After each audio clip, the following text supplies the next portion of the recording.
galera do YouTube, fazendo mais um vídeo aqui, uma demonstração de análise de defeitos de circuito com transistor, para ver como é que é importante ter o conhecimento, para evitar ondulação aqui por causa da lâmpada de LED. Pronto, né? Saber analisar o circuito, né? Como é que é importante. Então vamos lá, sem muito delonga, técnica de eletrônica, vamos ver as análises com esse circuito aqui. Bom, aqui nas figuras, vemos 4 tipos de circuito, né, a transistor, com valor específico de voltagem que obtemos ao serem medidos por um multímetro em CC analógico digital. O primeiro teste no circuito com transistor é medir a voltagem base emissor,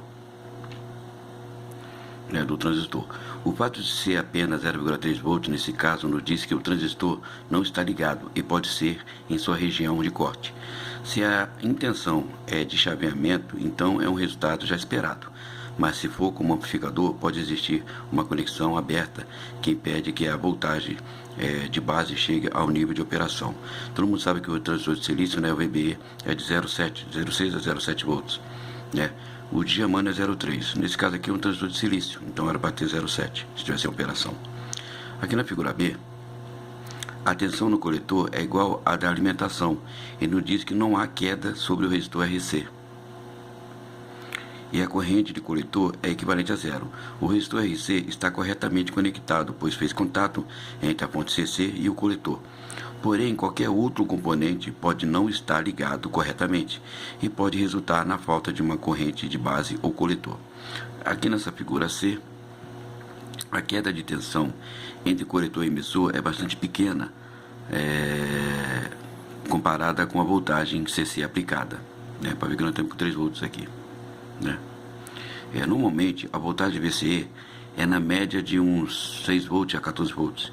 Uma leitura de 18 volts nos causa preocupação, uma leitura de 18 volts, né, do VCC, né, nos causa preocupação, igual ao outro, né, circuito anterior em que estava com 3 volts. O fato de terem níveis de tensão nos diz que todos os componentes estão conectados, mas pode ser que o valor de um ou mais elementos resistivos possa estar errado, né, alterado, alguma coisa assim.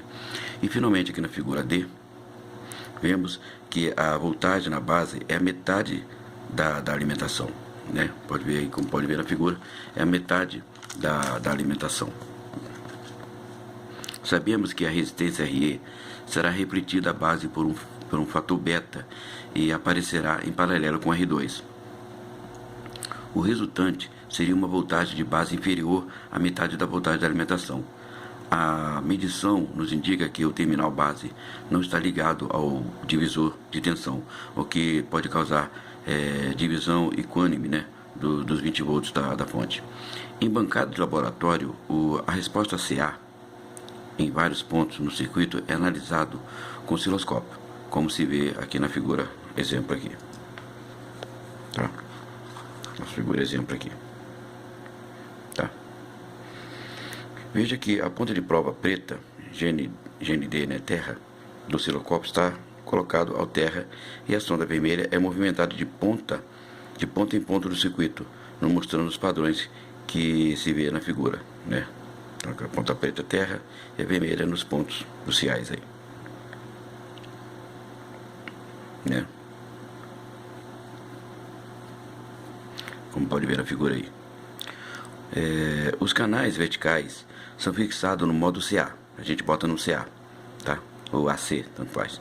Para remover componentes CC ligado à tensão em um determinado ponto.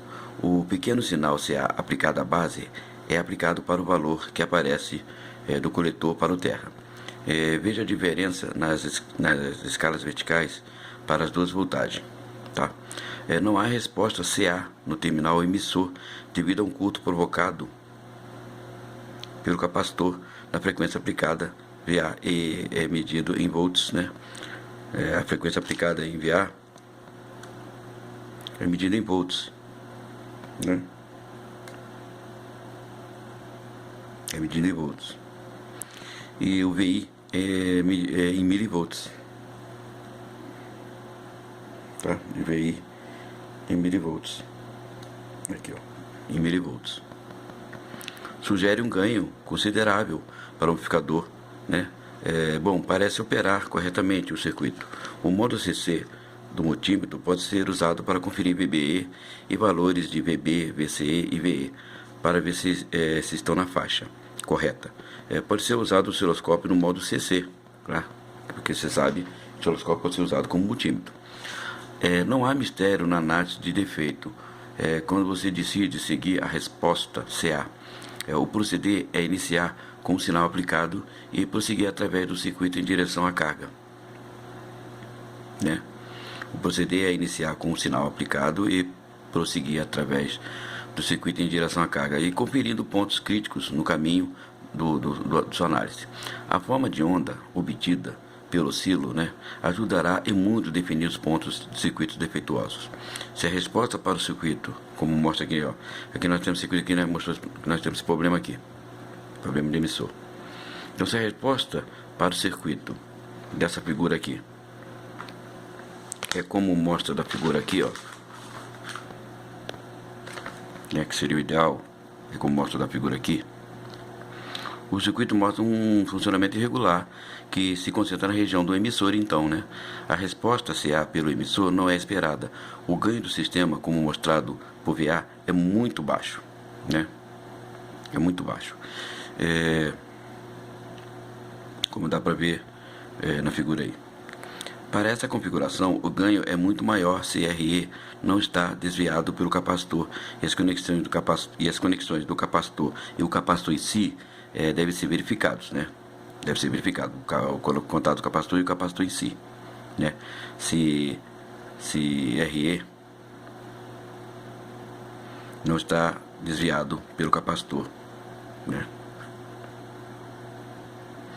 Uma verificação dos valores CC certamente não isolará a área do problema, uma vez que o capacitor se comporta como um circuito aberto equivalente para o CC, equivalente a um circuito aberto para CC, A experiência e conhecimento são fatores que ajudam muito para o desenvolvimento de uma abordagem efetiva e segura na arte de análise de defeito, ou seja, você tem que conhecer até como se comporta um componente, que é da teoria eletrônica de funcionamento do componente dos capacitores, como ele se comporta em AC e CA, para você também ter um ponto de partida de análise, para interpretar a forma de onda, de estar medindo em determinado ponto do transistor aqui no nosso exemplo, também tem que saber o comportamento dos componentes que está ligado a esse ponto, principalmente aqui dos capacitores, a gente está usando aqui o osciloscópio em CA. Por quê? Porque eu sei que o capacitor ele funciona em aberto em CC, nesse caso aqui, O comportamento dele seria equivalentemente como um circuito aberto para a corrente CC. Então eu estou botando esse A para medir, uma presença ali. Eu tenho que medir uma solenoide, eu tenho que medir uma presença de que existe uma tensão ali. Se o capacitor tiver com algum problema e em vez de ele mostrar essa forma de onda, mostrar uma forma de onda reta para mim, assim como estava na outra figura, zerado, eu estou tendo ali uma tensão contínua, eu estou tendo ali uma passagem contínua, o que não deveria acontecer se medir com atenção, porque o capacitor ele bloqueia o CC, e está no osciloscópio em CA. Então tem que saber usar e interpretar o que você está querendo procurar, o que você está querendo ver. Por isso que é bom entender, estudar os componentes, seu funcionamento, o seu comportamento com determinada corrente ou tensão, dos capacitores. Tem diversos capacitores, eletrolítico, cerâmica, poliéster e tal. Comportamento dos resistores, que é até mais fácil, todo mundo conhece. Comportamento das bobinas, é bom entender, porque quando estão ligados em conjunto assim, você tem que saber o que vai procurar ali, quando é aplicada uma tensão, uma corrente sobre eles, você tem que passar ou não, você tem que se passa a CC ou não, só passa a CA, então para interpretar ali pelo osciloscópio que vai encontrar. Então é isso aí, gente. TecTed Eletrônica no Telegram e até o próximo vídeo.